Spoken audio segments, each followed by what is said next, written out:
Ze względu na moją przedwojenną działalność, prawda, nie mogłem liczyć tylko z kłopotami po powrocie do Polski, prawda, zarówno ze strony polskiej, jak i rosyjskiej. Zastanawiam się, co można zrobić. Ja jestem zwierzęciem politycznym, dlatego nie interesowała mnie sprawa osobistego urządzenia się, tylko zastanawiałem się, co należy działać. Nie liczyłem na wojnę światową. Musimy walczyć, prawda, z komunizmem. To nie jest walka z Rosją, prawda, tylko jest walka z komunizmem, z Sowietami jako takimi. Uważałem, że nieunikniony rozpad Związku Sowieckiego, dlatego że to jak wszystkie imperia wielonarodowe, prawda, nie ma powodu przypuszczania, że Rosja nie podzieli tego samego losu. I wobec tego w jaki sposób można działać? Działać można tylko, w moim przekonaniu, przez słowo, przez oddziaływanie przy odcinku kulturalnym, a więc to jest kwestia wydawania pisma. Na kilka dni przed Bożym Narodzeniem 1954 roku do tego domu wprowadziła się grupa kilku osób, które lat 7-8 wcześniej w Rzymie zakładały i tworzyły Instytut Literacki.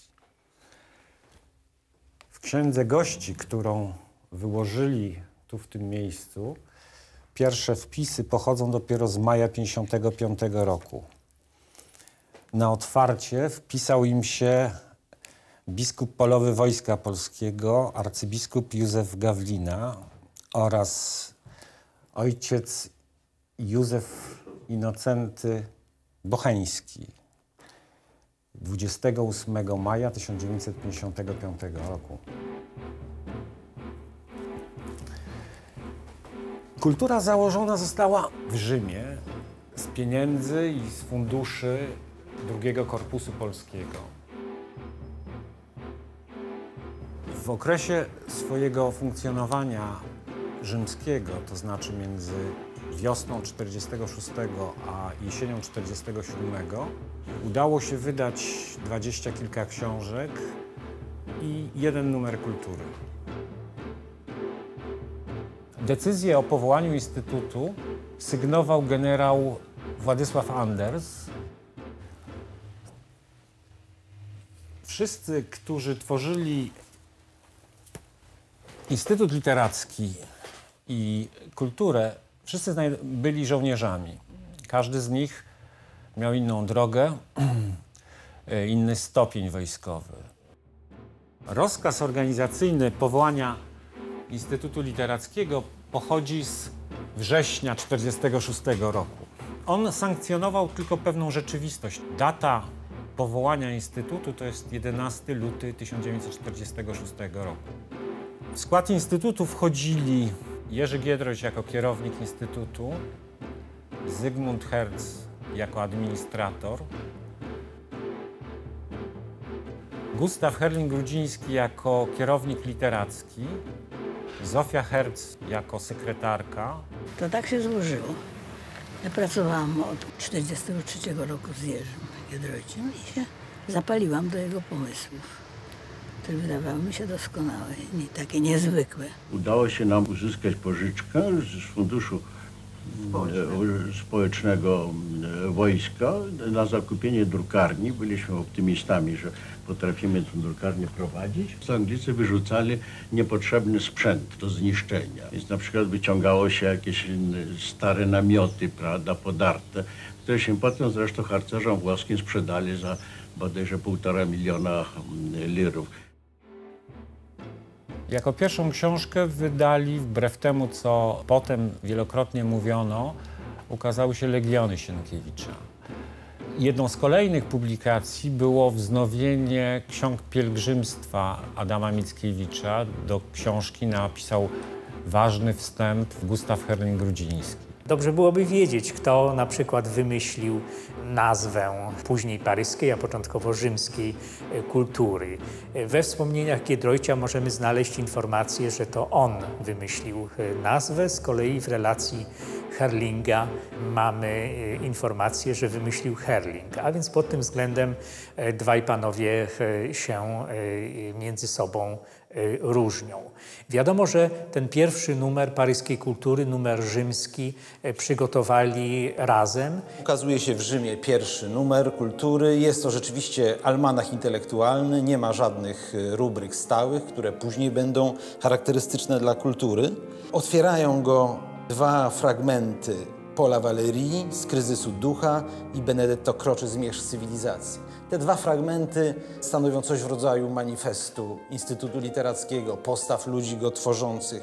Obydwa teksty mówią o tym, że Europa znajduje się w bardzo trudnym, kryzysowym położeniu i opowiadają się, zwłaszcza Croce, po stronie aktywizmu, walki przeciwko siłom totalizmu, nacjonalizmu zagrażającym porządkowi europejskiemu i Europie jako pewnej całości cywilizacyjnej. Ten pierwszy numer gromadzi bardzo ważne nazwiska emigracyjne: Tymona Terleckiego, Zygmunta Zarembę, Andrzeja Bobkowskiego, Wiktora Weintrauba, Tadeusza Krońskiego, Józefa Czapskiego. Jest przekład Artura Kestlera, Federico García Lorki. Tak więc rozpiętość tych tekstów jest, nazwisk tekstów, bardzo duża. Niektóre dotyczą wieku XIX, inne XX. Jeszcze inne są bardzo aktualne, jak tekst Józefa Czapskiego poświęcony malarstwu Bonarda pod tytułem Raj utracony. Raj utracony jest rajem utraconym sztuki niezaangażowanej, sztuki autonomicznej. Czapski powiada, Bonary jeszcze mógł malować zgodnie ze swoim programem. Dzisiaj sztuka musi opowiedzieć się po stronie wartości etycznych, orientować się w świecie bardzo skomplikowanym, trudnym, podzielonym konfliktami ideologicznymi, politycznymi, nacjonalistycznymi. Podobnie tekst Tadeusza Krońskiego, który zdaje sprawę w tym pierwszym numerze kultury z filozofii egzystencjalistycznej. Wówczas była ona jeszcze słabo znana. To są dopiero początki wielkiej kariery Jean-Paula Sartra. W tym sensie rzeczywiście kultura przekazuje informacje bardzo świeże i bardzo aktualne. Pojawia się tutaj także esej Andrzeja Bobkowskiego Nekryja. To jest taka fantazja, której autor kazał spotkać się pisarzom XIX-wiecznym i debatować nad przyszłością Europy. Szybko się przekonali jednak, że Włochy są prowincją Europy. Wyjazd drugiego korpusu w ramach Korpusu Przysposobienia i Rozmieszczenia do Anglii od września 1946 roku pozbawił ich zarówno czytelników, jak i środków finansowych. Giedroyć sądził, iż po prostu we Włoszech kultura się nie utrzyma, że jednak bardziej przyjazny grunt do działania znajdzie we Francji. Z kolei Herling-Grudziński już wtedy myślał, żeby we Włoszech pozostać. Bardziej interesowała go pewnie literatura niż polityka. No ale właściwie te wszystkie powody, które wymieniłem, no nie są specjalnie wystarczające, żeby zrozumieć, dlaczego obaj panowie rozstają się na lat 10 i rozstają się w jakiejś wielkiej niezgodzie. Herling i Giedroyć nie tylko nie utrzymywali ze sobą żadnych stosunków, ale po prostu wręcz byli na siebie obrażeni i ze sobą nie rozmawiali. Decyzja przeniesień do Paryża była zarówno pewnym wyzwaniem, jak też najbardziej rozsądnym rozwiązaniem. Decyzja ułatwiona przez fakt, że od wiosny 1945 roku w Paryżu przebywał i prowadził działalność polityczną Józef Czapski, który w ramach tak zwanej placówki drugiego korpusu zajmował się informowaniem francuskich kół politycznych i dziennikarskich na temat tego, co się dzieje w Polsce i w zniewolonej Europie Wschodniej. Wszystko, co można, lewica nam utrudniała. Lewica komunizująca. Jak ja jeszcze byłem w Paryżu w Hotel Lambert, to było w Humanité było powiedziane, że my jesteśmy agenturą, która broń przewozi tutaj, żeby kontrrewolucję we Francji robić. To było prawie że śmieszne. Dlatego byliśmy uważani, prawda, za faszystów, prawda, za armię Andersa. To był okres, kiedy tutaj KGB praktycznie biorąc rządziło w Polsce, we Francji, prawda, to porywano ludzi, prawda, był jakiś specjalny obóz, prawda, pod Paryżem, gdzie tych porwanych ludzi tam przetrzymywano i wywożono do Rosji, także to wyglądało tak bardzo niebezpiecznie. Do tego stopnia, że jak się tutaj demobilizowano w wojsku, prawda, w Calais, prawda, to sami Francuzi zaproponowali, ja jestem urodzony w Mińsku Litewskim, prawda, i sami mi zaproponowali, żeby podać inne miasto, dlatego i w Polsce, powiedzmy, że jestem urodzony w Warszawie, dlatego, że to mogło wywołać jakieś interwencje rosyjskie. Początki ich działalności tu we Francji to przede wszystkim zmaganie się z codziennością, zmaganie się z zawalającym się starym domem, który trzeba było doprowadzić do użytku, który trzeba było zamienić w miejsce do mieszkania, w siedzibę redakcji. To był dom, który placówka Józia Czapskiego paryska wynajęła na skład książek.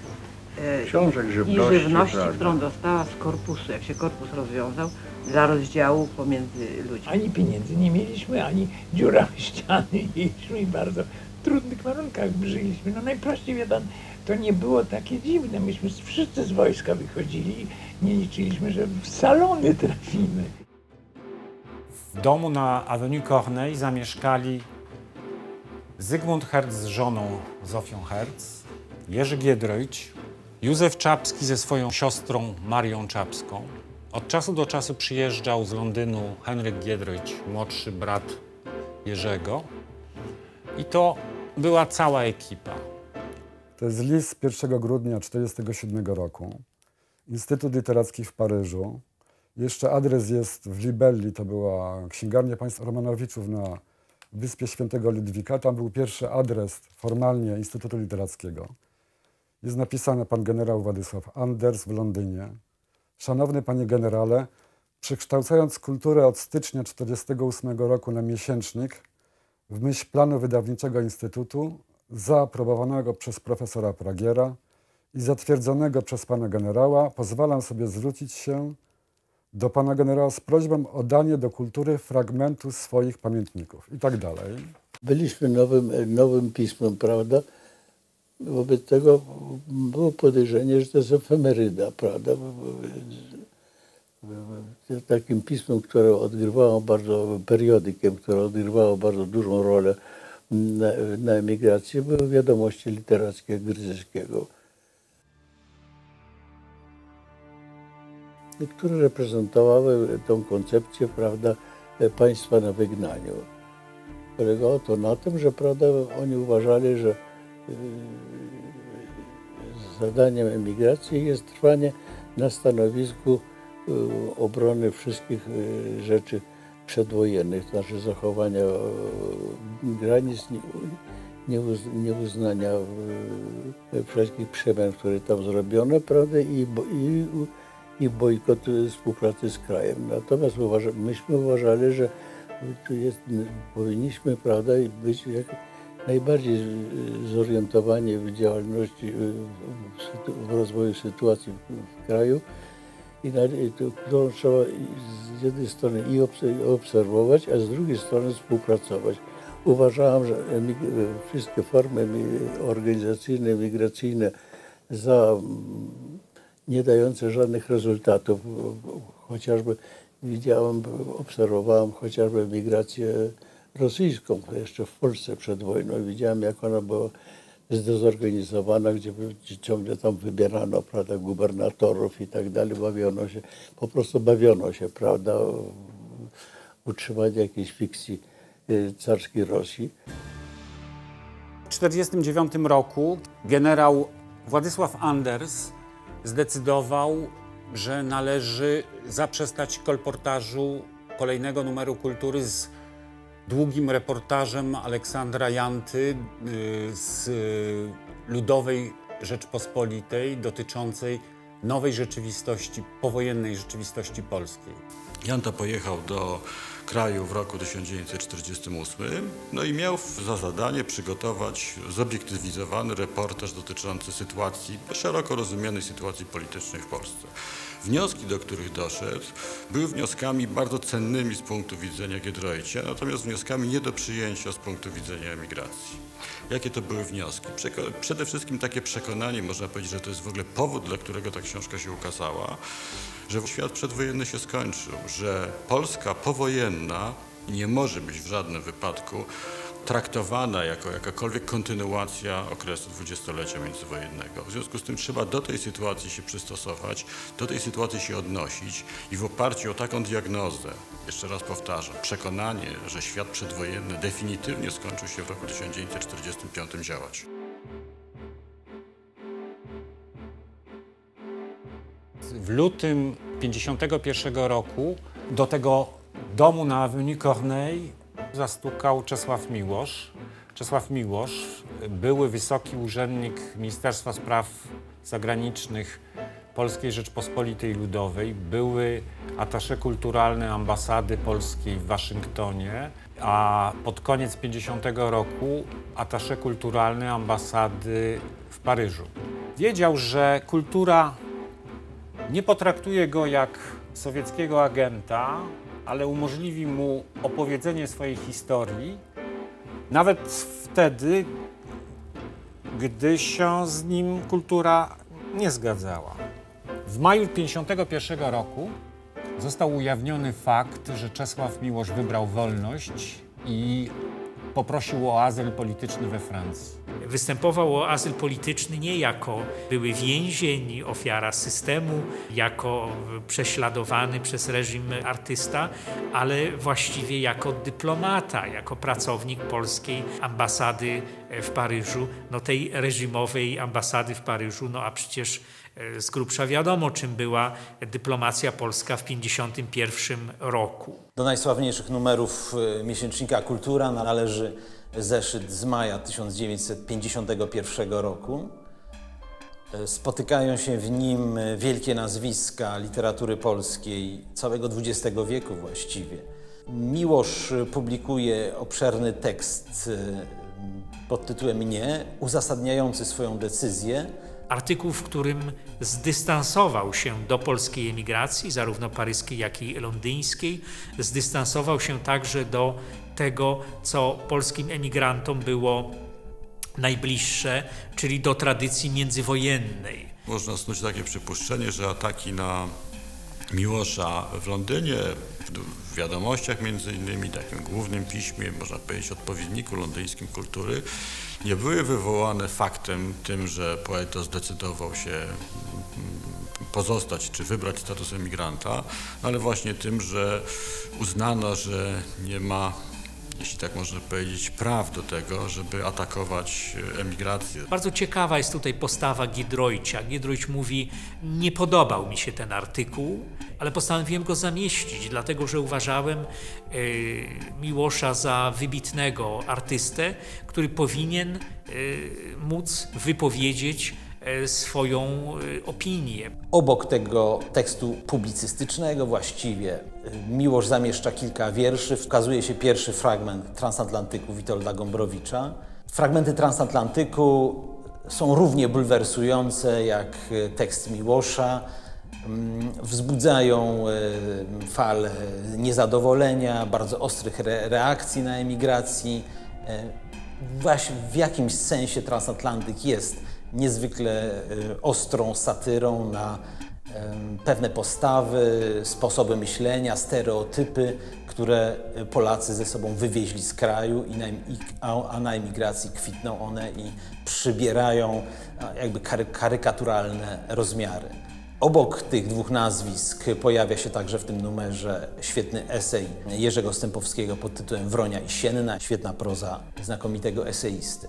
Poza tym w numerze znajdujemy stałe rubryki, takie jak Historia najnowsza Polski, Sprawy i troski, Sprawy krajowe. Są oczywiście teksty Juliusza Mieroszewskiego, Andrzeja Wincenza, obszerny dział listów do redakcji. W każdym numerze kultury na ostatniej stronie znajdowała się zawsze lista przedstawicielstw kultury. W najlepszym okresie pojawiało się tutaj około 40-50 nazwisk osób na całym świecie, od Afryki Południowej do Włoch, przez Norwegię, Szwajcarię, Kanadę, Brazylię, Belgię i Kongo belgijskie, przyjaciół i przedstawicieli kultury, którzy albo za darmo, albo za niewielkim wynagrodzeniem przekonywali kolejnych Polaków mieszkających w tych krajach do tego, żeby zaprenumerowali kulturę. Zofia Herz opowiadała, jak na początku lat 50.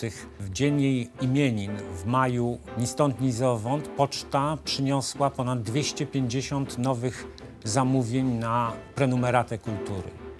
Dla nich to był ogromny sukces. W 1954 roku 86 numerów, kilka ciekawych książek w serii Biblioteka Kultury uzyskało od czytelników rozsianych po całym świecie ogromny kredyt zaufania i dzięki nim ten dom został kupiony za 6,5 miliona starych franków.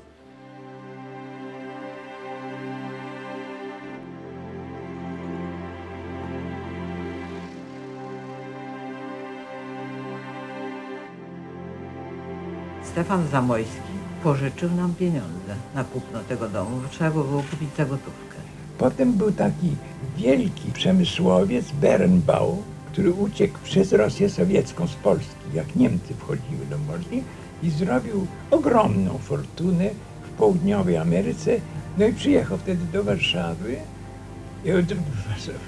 do Paryża i tutaj, i dał nam 2 miliony franków. To był wielki punkt wyjścia. A potem jeszcze był taki Markin Boisgelat, który był żonaty z Wękowiczówną, z Polką, który naraz nam jeszcze wybulił 1 000 000 franków pożyczki. Myśmy głosili na apel do naszych czytelników, który dał niesamowite po prostu wyniki, także myśmy spłacili wszystkie długi po roku. Do tego domu byłem pierwszą osobą, która się tu wprowadziła. Bo jeszcze byliśmy na Kornei i ten dom został jako tako odreperowany. Znaczy niedużo było do roboty, ale ja się przeprowadziłem tutaj pierwszy. Także spędziłem noc sam w tym ogromnym domu. Prawda? I dopiero Hercowie i Jerzy następnego dnia dołączyli.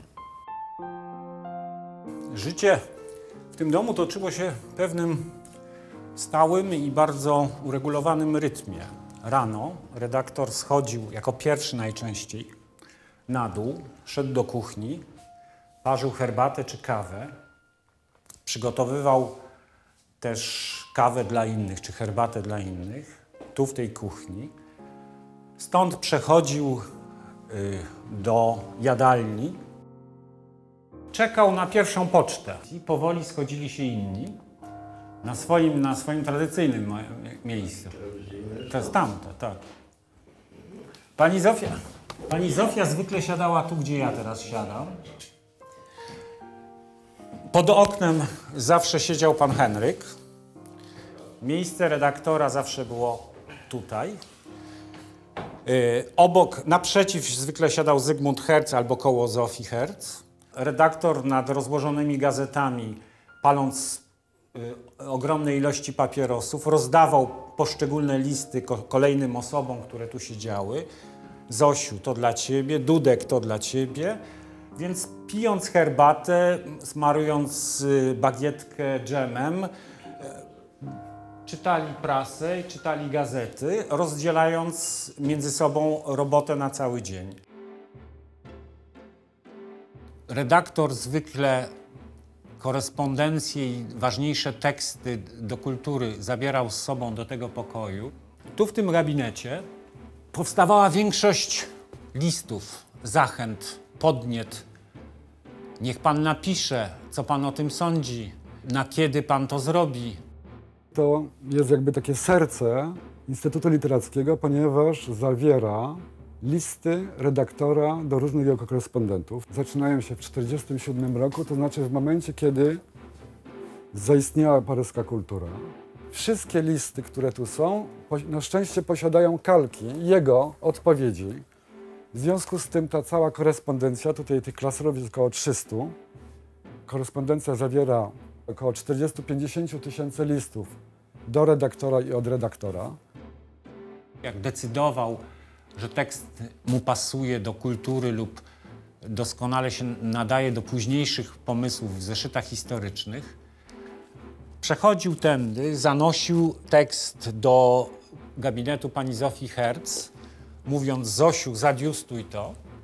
Pani Zofia zaczynała wtedy sczytywać to, jak trzeba było, oddawała do przepisania, robiła adiustację. To wracało do Giedroycia, do tego gabinetu. I tu w tym gabinecie on robił plan kolejnego numeru. Stąd wszystkie materiały były wysyłane po kolei do drukarni. Wydrukowana kultura była dostarczana, albo część była wysyłana z drukarni, część dostarczana była tutaj. W tym miejscu, w tym pokoju, na tym stole odbywało się każdego miesiąca pakowanie kultury w koperty, naklejanie adresów. I stąd w workach była kultura wywożona na pocztę do Maison Lafitte lub do Mesnil-le-Roi. Latami robił to Zygmunt Herz. Z Zygmuntem myśmy byli ci czarnoroboczy. To znaczy pakowanie kultury, kopertowanie, wywożenie na pocztę codziennie i raz w miesiącu do drukarni, bo myśmy robili tak zwaną ekspedycję z drukarni. No, zawsze się kogoś dooptowało do pomocy, prawda? Bo to były i paczki, i koperty, no i nakład był odpowiedni, prawda? Duży. I stamtąd się brało, prawda, kamionetkę i się jechało na pocztę, żeby to nadać. Zanim kultura była rozsyłana, wszystkie nowe adresy trafiały do kartoteki pana Dudka. Wszystkie adresy były pieczołowicie chronione, co miesiąc drukowane w odpowiednim nakładzie, naklejane na koperty, stąd wysyłane na cały świat. Przy okazji, wysyłając czy to numer kultury, czy to kolejny tom Biblioteki Kultury, pan Henryk bardzo skrupulatnie prowadził zeszyt, w którym odnotowywał, kto ile egzemplarzy dostał. Następnym momentem, w którym wszyscy się tutaj w tym miejscu spotykali, była pora obiadowa, codziennie koło 13:00. Pani Zofia przygotowywała przy pomocy swojej pomocy domowej jakieś potrawy. Kończył się zwykle obiad uroczystą kawą. To był taki moment wymiany najnowszych plotek, omawiania różnych projektów. Po tym wszystkim redaktor zwykle szedł na górę, ucinał sobie 20-minutową drzemkę, schodząc z powrotem do pracy koło godziny 3:00, koło 3:00, dyktując kolejne listy po to, żeby zdążyły na ostatnią pocztę, która odchodziła o 16:00. Kultura bardzo skrupulatnie odznaczała, jakie egzemplarze i które egzemplarze były wysyłane do odbiorców polskich. Już w 1951 roku, mamy to dosyć dokładnie zgromadzone, ten historyczny numer majowy z 1951 roku został wysłany do Polski w prawie 400 egzemplarzach. I to było to, co radykalnie różniło kulturę od wielu innych emigracyjnych przedsięwzięć. Kultura od samego początku uznawała, że jedyną racją jej bytu jest to, aby docierać do czytelnika krajowego. Ważniejsze naszym zdaniem artykuły były odbijane na papier Biblii, wysyłane jako listy, prawda? Po prostu na dosyć szeroki wachlarz adresów, któreśmy czerpali z książek telefonicznych, prawda? Bardzo często zmieniając, żeby nie angażować ludzi. Jak również, prawda, wysyłanie książek pocztą w fałszywych okładkach, które były bardzo zabawne, które też trzeba było zmieniać. Pierwszy taki transport przechodził bez kłopotu, no ma zmienić potem już poczta wyłapywała. Więc to było wydane na przykład... Zdobycie władzy. Tak, jako wyzwolenie. Musieliśmy to robić w dosyć ograniczonym zakresie, dlatego że to były jednak rzeczy kosztowne.